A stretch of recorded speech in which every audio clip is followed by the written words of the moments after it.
The much debated Zorro. No. The legendary Zorro.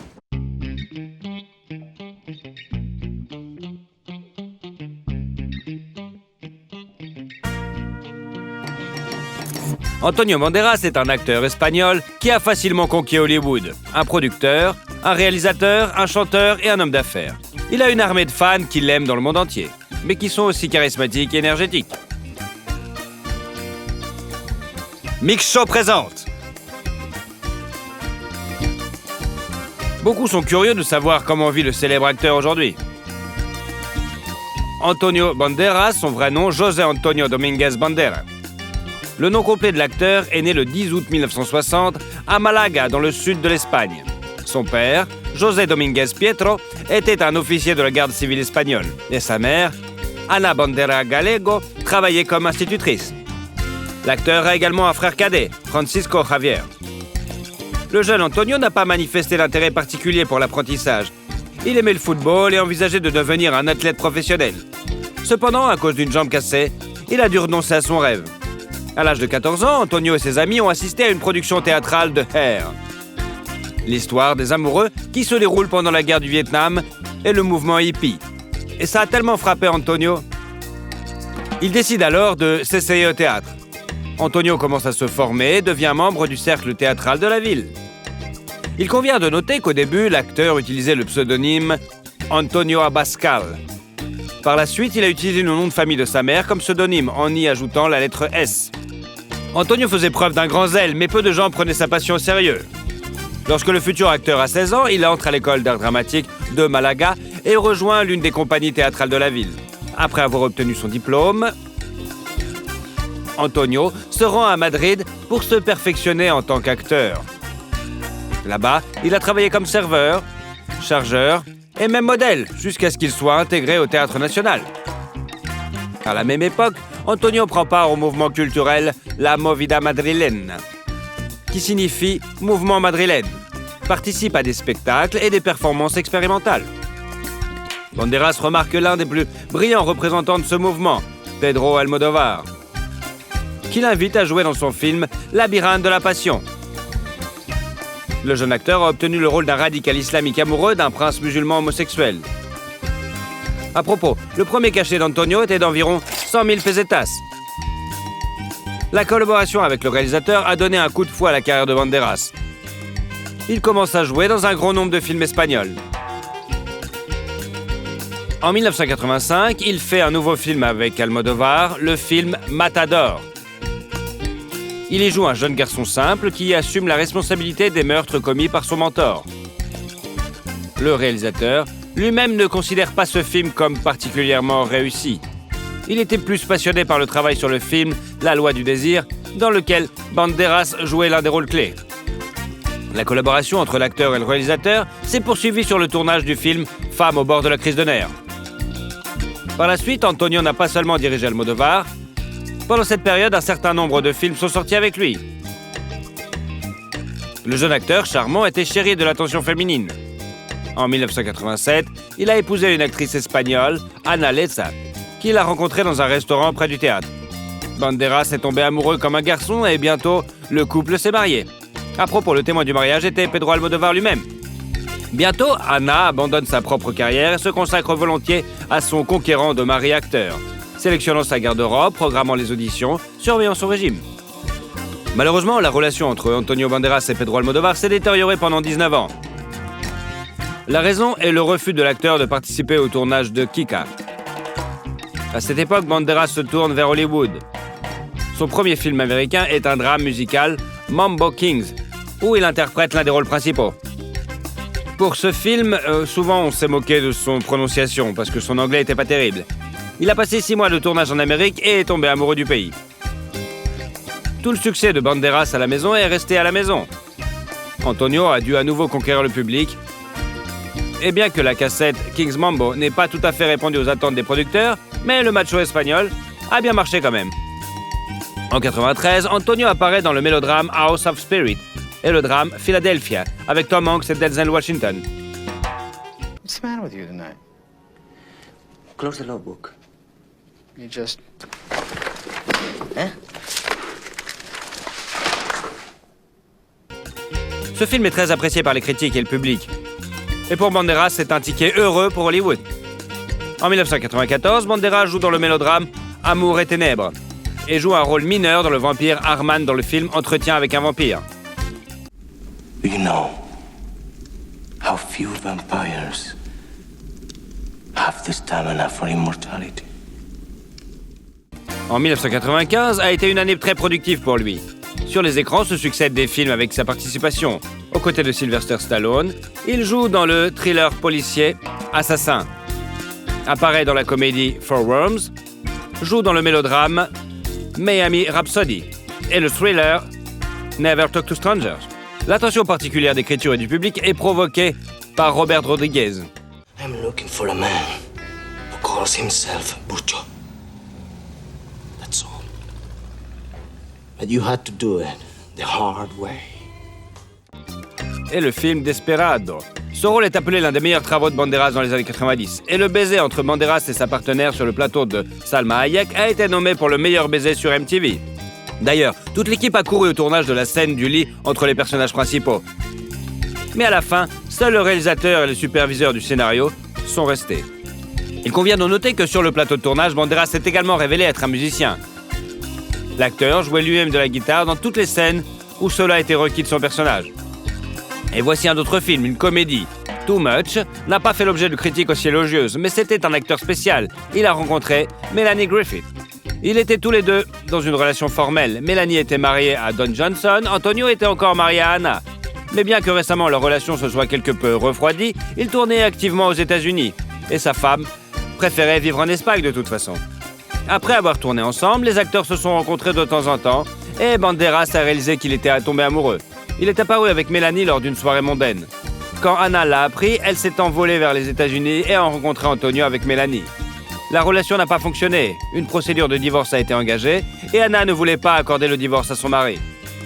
Cependant, lorsqu'Antonio et Mélanie arrivent dans le pays de l'acteur, ils sont reçus froidement non seulement par l'ex-femme et les parents de Banderas, mais aussi par les médias locaux qui font passer Mélanie pour une divorcée. D'une manière ou d'une autre, en mai 1996, à Londres, Antonio s'est marié avec Mélanie. Et plus tard, en septembre de la même année, est née leur fille commune Stella del Carmen Banderas Griffith. À propos, Antonio a réussi à établir une relation avec la famille de Griffith issue de son précédent mariage, Dakota Johnson. Le couple Antonio et Mélanie faisait plutôt une mauvaise réputation. Alors, pour le bien de son mari, l'actrice a surmonté sa dépendance à l'alcool et aux drogues. Il a soutenu sa femme dans tous ses efforts et essayé de la dissuader de recourir à la chirurgie plastique et a agi comme un père de famille modèle. On raconte d'ailleurs que l'acteur est tombé amoureux de Mélanie 6 ans avant leur première rencontre, lorsqu'il l'a vue à l'écran dans le film The Wild Things. En 1996, la comédie musicale Evita, où Banderas joue le rôle de Madonna, est sortie. Le rôle masculin principal du film a valu à Antonio une nomination au Golden Globe et $4 millions de royalties. D'ailleurs, comme l'a admis la chanteuse elle-même, elle s'intéresse depuis longtemps à Antonio. Une fois, Madonna l'a invité à la première du film avec sa participation, mais il est venu avec sa femme. En 1998, les écrans sortent Le Masque de Zorro, qui reçoit de bonnes critiques de la part des critiques et du public.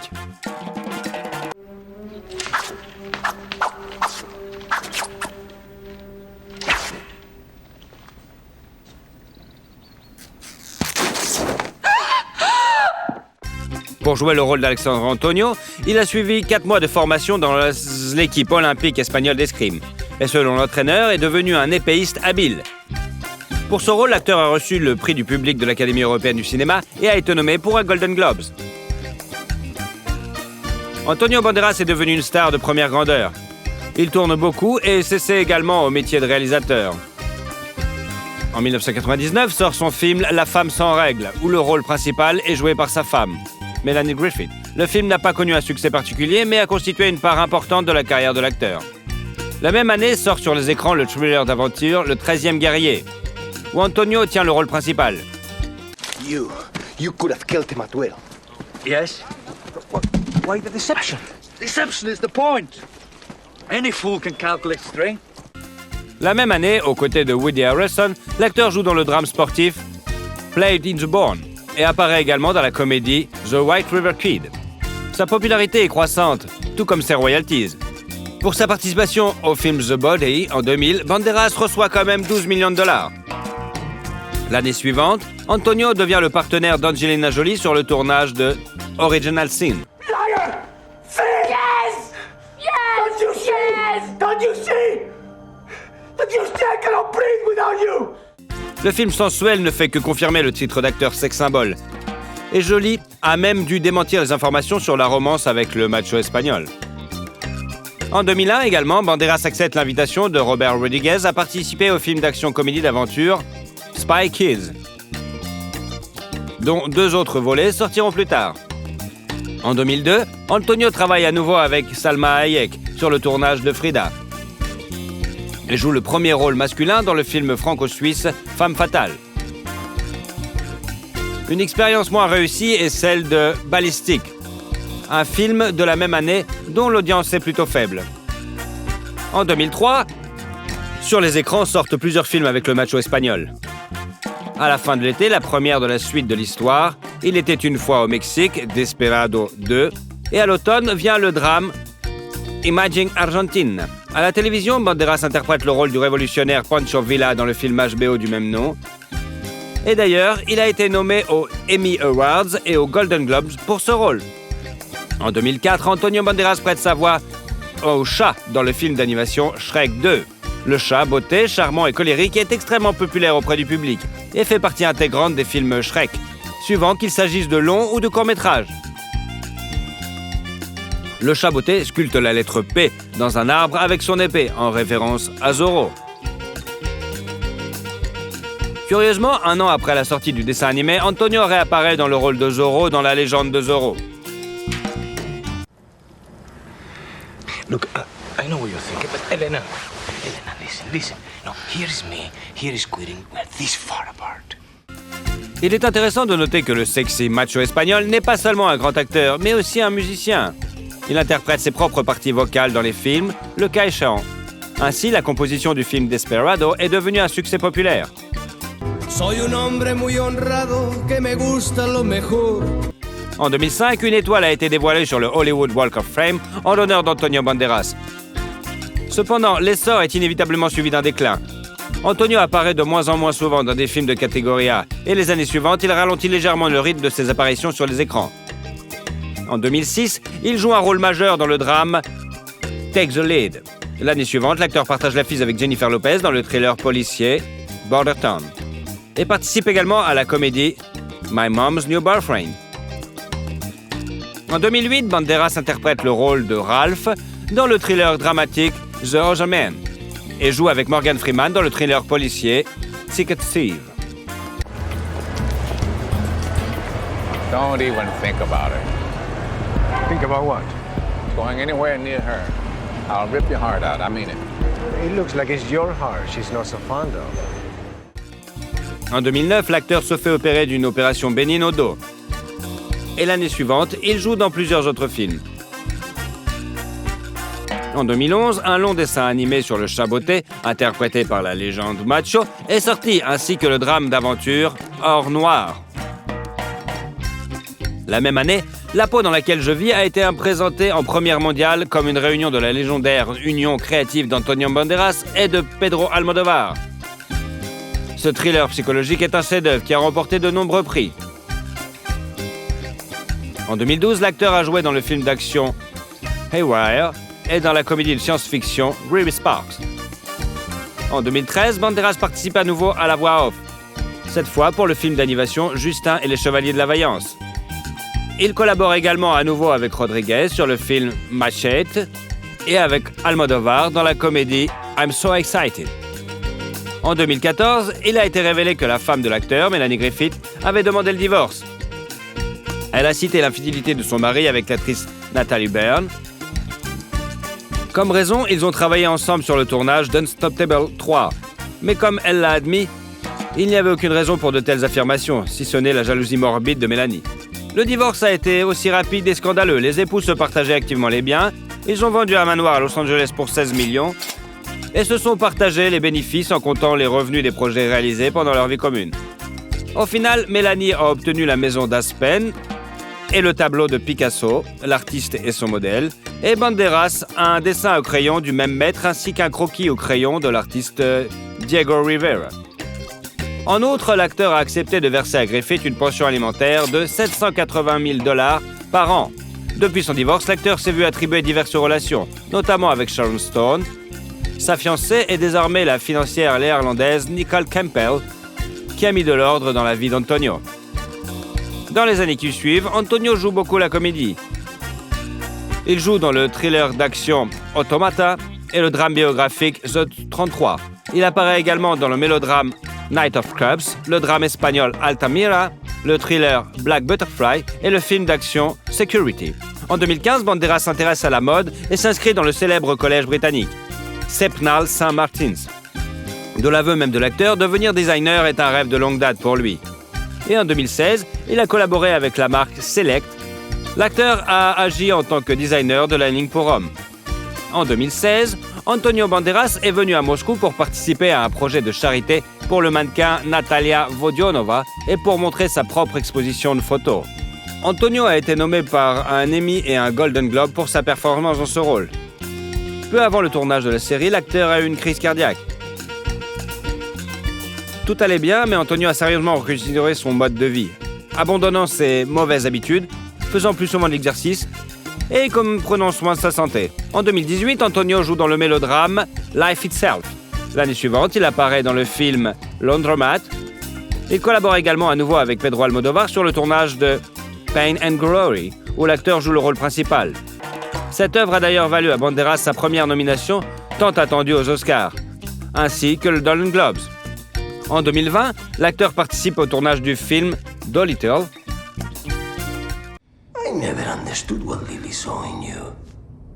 A common complaint the world over for fathers of beloved daughters. But in this instance, I think we can all agree it is particularly accurate. Aujourd'hui, l'acteur continue de tourner activement. Le tournage de la comédie dramatique The Official Competition, dont les rôles principaux sont interprétés par Antonio Banderas et Penélope Cruz, est déjà terminé. La première du film d'action-comédie étoilé Le garde du corps et la femme du tueur est prévue pour l'été 2021. En février 2022 devrait sortir le film Undiscovered avec Tom Holland, Mark Wahlberg et Antonio Banderas dans les rôles principaux. Et à l'automne de la même année, un nouveau dessin animé sur les aventures du charmant Chaboté. Sont également annoncés le drame biographique Dali et le thriller de science-fiction Solo. Les deux films mettent en scène l'acteur dans le rôle titre. La fortune d'Antonio Banderas s'élève désormais à $50 millions. Outre les tournages, Banderas a joué à plusieurs reprises des rôles d'égérie de marques mondiales, dont Orbit, une vidéo amusante dans laquelle l'acteur dialogue avec un beignet, a beaucoup plu au public. Il a également joué dans une publicité pour les lunettes Police. Antonio Banderas et Olga Kurylenko sont également devenus les visages de la campagne publicitaire des nouveaux parfums jumelés Secret Temptation de la marque de parfums Banderas. En général, Banderas est activement engagé dans les affaires. Depuis 1997, il sort sa ligne de parfums Antonio Banderas. Sur le marché, il y a déjà 22 parfums, 13 pour hommes et 9 pour femmes. Antonio se rend personnellement chez les parfumeurs et apprend d'eux comment créer de nouveaux parfums. L'acteur possède également un vignoble en Espagne depuis 2009. Il possède 50% du domaine viticole Anta Banderas et Villalba de Duero, initialement appelé Anta Bodega, qui produit jusqu'à 1,5 million de bouteilles de vin par an, ainsi bien sûr que de l'huile d'olive. Monsieur Banderas s'était auparavant essayé au métier de restaurateur à Posada de Antonio, mais avant d'abandonner l'affaire par la suite. Il a également été propriétaire de Jack Jones by Antonio Banderas, une équipe de course MotoGP dans la catégorie Moto 2 en 2010. Banderas soutient désormais le Malaga Football Club ainsi que le Parti socialiste ouvrier espagnol. L'acteur est aussi activement impliqué dans des actions caritatives et ambassadeur de bonne volonté pour les Nations Unies. En 2019, il a ouvert un nouveau théâtre dans sa ville natale avec une capacité de plus de 800 places assises. Antonio Banderas est également propriétaire de diverses propriétés. Pendant son mariage avec Melanie Griffith, il possédait un manoir dans le quartier historique haut de gamme de Hancock Park à Los Angeles. Ils ont initialement acheté le manoir pour $4,2 millions en 1999, après quoi ils ont acheté la propriété voisine pour $1,3 million et l'ont rattaché au domaine. L'intérieur du manoir, stellaire, est de style classique. Pendant le divorce, le domaine a été mis en vente et s'est vendu pour 16 millions de dollars, à peine 10 ans plus tard. L'appartement d'Asman est revenu à Melanie Griffith après son divorce. Nichée dans les montagnes, la maison est remplie de lumière et de confort. De grandes fenêtres panoramiques et de nombreuses boiseries et des détails décoratifs rendent l'espace vivant et confortable. Son ex-femme avait d'abord prévu de vendre la maison pour 10 millions de dollars. Puis ils l'ont louée et n'ont finalement obtenu que 4 millions de dollars. Pendant la procédure de divorce, Antonio a acheté la part de Griffith dans leur appartement new-yorkais pour 4 millions de dollars. L'appartement, également décoré, est situé dans un immeuble haut de gamme. En 2018, l'acteur a mis l'appartement en vente, demandant 8 millions de dollars pour celui-ci. En 2014, il a été rapporté que l'acteur avait acheté une penthouse à Malaga. L'acteur aurait acheté 7 maisons et 14 propriétés non résidentielles, dont un bar-restaurant au port maritime, dans les environs de Malaga. Torremolinos et Benalmádena seulement. On sait qu'en 2008, les autorités ont obligé Banderas à démolir une partie du domaine appelé La Mouette, située à Marbella, car la maison avait été construite par les anciens propriétaires sans obtenir de permis. L'acteur a engagé une action en justice. Désormais, Banderas vit en Angleterre, dans un manoir situé dans le comté de Surrey. La nouvelle acquisition lui a coûté 3,1 millions d'euros. La maison a d'énormes fenêtres et des poutres au plafond. Elle est remplie de lumière et l'acteur adore cet endroit. Il se promène même à vélo dans les bois et dans le quartier. À propos, outre son vélo, Banderas possède une Bentley Continental Superstore, une Porsche 911 Cabriolet, une Audi A7 et même un jet privé dans son parc automobile. À votre avis, qu'est-ce qui a fait le succès d'Antonio Banderas? Bolo Yen, qui est devenu l'Hercule chinois. Né le 3 juillet 1946 à Guangzhou, en Chine, dans une famille composée d'un homme d'affaires local et d'une femme au foyer, Yang Xi, plus connu sous le nom de Bolo Yen, était le fils d'un philanthrope chinois. Le garçon s'est intéressé au kung-fu à l'âge de 4 ans et à 10 ans, il a commencé à étudier les arts martiaux avec des maîtres locaux. Il a également suivi des cours d'acrobatie et a développé un vif intérêt pour l'haltérophilie. Il a combiné avec succès les arts martiaux et la musculation, devenant finalement le champion chinois de powerlifting. Contrairement à la croyance populaire, Bolo n'était pas un champion de karaté Shotokan et n'a jamais pratiqué cet art martial. Au milieu des années 60, le jeune homme a fui la Chine communiste pour Hong Kong. Plus précisément, il s'y est rendu à la nage. C'était l'une des rares voies d'évasion où la probabilité de rencontrer une patrouille frontalière était la plus faible. À Hong Kong, il est devenu entraîneur et a ouvert sa propre école de culturisme. Il a rapidement attiré l'attention de l'un des agents de la plus grande société cinématographique de Hong Kong, le studio Shaw Brothers, qui lui a proposé un rôle dans un film. En 1970, le jeune homme a 23 ans et fait ses débuts sur grand écran dans un film d'action, The Amazing Swordsman, dans un second rôle et remporte également le titre de Monsieur Hong Kong Bodybuilding, qu'il confirmera pendant 9 années consécutives. Après des rôles de méchants brutaux dans 14 autres films, dont le film d'action Five Finger of Death, l'acteur en herbe décide de quitter le studio. La rencontre avec Bruce Lee marque un tournant dans la carrière de Yang Xu. Bruce tournait à l'époque La Voix du Dragon et le film était sponsorisé par la compagnie de cigarettes Winston. Dans les cinémas, avant la projection, une courte masterclass de Bruce Lee et une publicité pour une cigarette devaient être diffusées. Et notre héros a été invité à y participer. Une amitié se noue entre eux. En 1973, Bruce invite son camarade à jouer le rôle de garde du corps de son adversaire principal à l'écran dans le film Exit Dragon.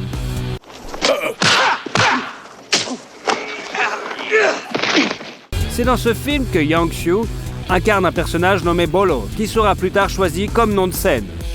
Dans ce film, Bolo Yen n'a pas combattu Bruce Lee. Ce dernier a promis d'organiser un combat dans le film suivant, qui devait être Death Game. Mais 6 jours avant la première de Dragonheart, Bruce Lee est mort. Le film d'action d'Hercule de l'Est est sorti ensuite. Well, in that case, what do we do with them?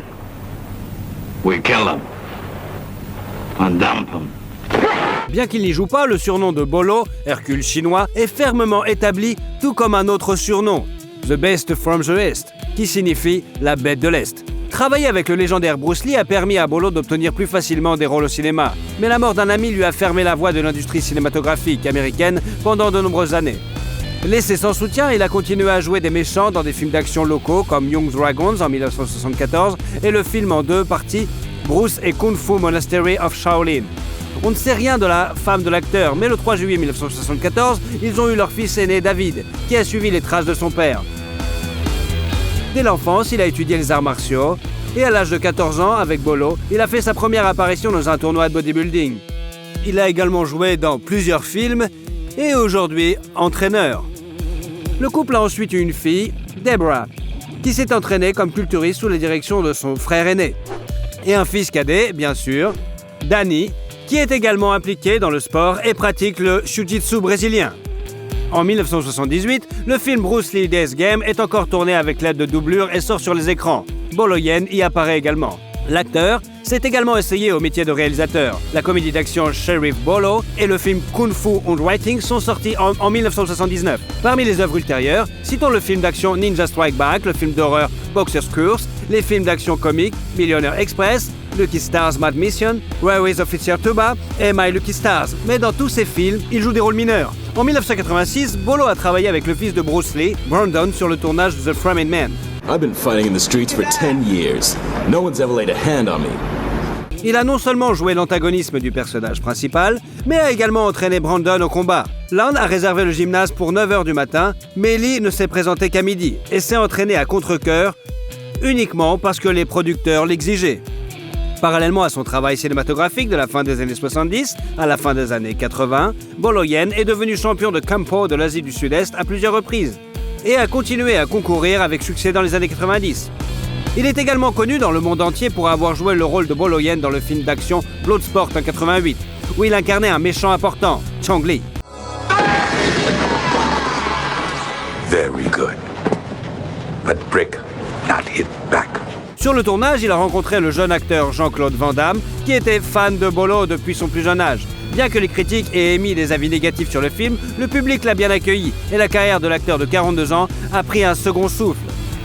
Bloodsport a permis à l'acteur d'accéder à des rôles de personnages négatifs majeurs dans des films d'action tels que Bloodfight, Grizzly Fire, Tiger Claws, Fireless Tiger et Ironheart. En 1991, Van Damme a invité Lan à jouer le rôle de son rival dans le film Double Impact, en lui offrant un cachet de $25 000. Where are the twins? Fuck you. Stop! They've gone. They've left the island. She lies. 20 ans plus tard, le fils de Jean-Claude a organisé une surprise pour son père et a invité Bolo à dîner. Ils se sont souvenus avec émotion de l'époque où ils travaillaient ensemble sur le plateau 15 heures par jour. Bolo a souvent dit dans des interviews qu'il n'était pas gêné par son rôle de méchant, même si il avait des rôles positifs à jouer. En 1993, il a joué dans le film d'action de science-fiction CPI 2000 et a également joué le rôle de Maître Shingo dans Hardest Hit Fight of the Death, sorti en 93, et Hardest Hit 2 en 96. You want to press charges, we'll meet you in court. Now, get out. Relax. En 1996, Lan joue dans un autre film d'action, Tiger Claw 2, suivi d'une pause dans sa carrière.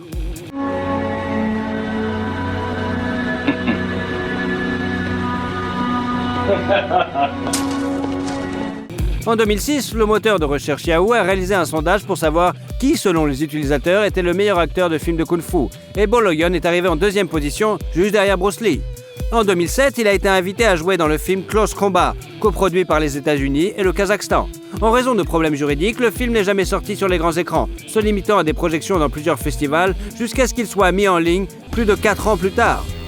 En 2008, Bolo a officiellement annoncé qu'il quittait l'industrie cinématographique, bien qu'il ait depuis joué dans 2 autres films kazakhs. En 2011, Bolo Yen est venu en Russie à l'invitation d'un club de fitness.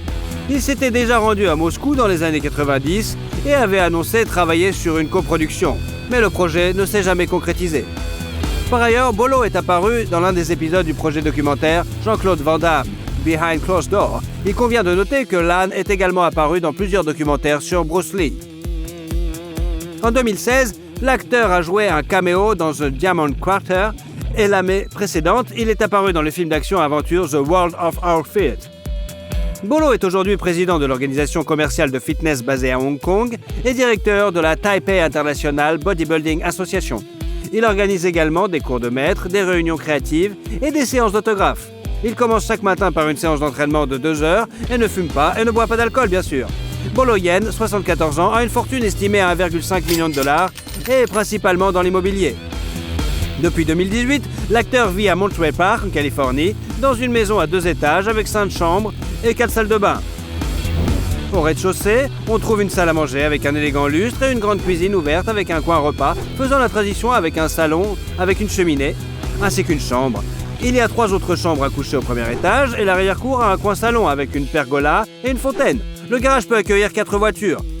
Mais Bolo n'en possède qu'une seule, une Audi A3 décapotable à 49 000 $. Affable et tranquille dans la vie, Bolo Lan a toujours su apporter un sentiment de menace réelle de l'autre côté de l'écran. Il a pris soin de ne pas transformer les arts martiaux en cirque et a déclaré qu'un vrai professionnel doit faire un mouvement qui sera regardé avec impatience. Quel a été votre film préféré de Bolo Yen? Et surtout, si vous aimez la vidéo, mettez un like. Et comme ça, vous suivrez toutes nos autres vidéos. Allez, à bientôt!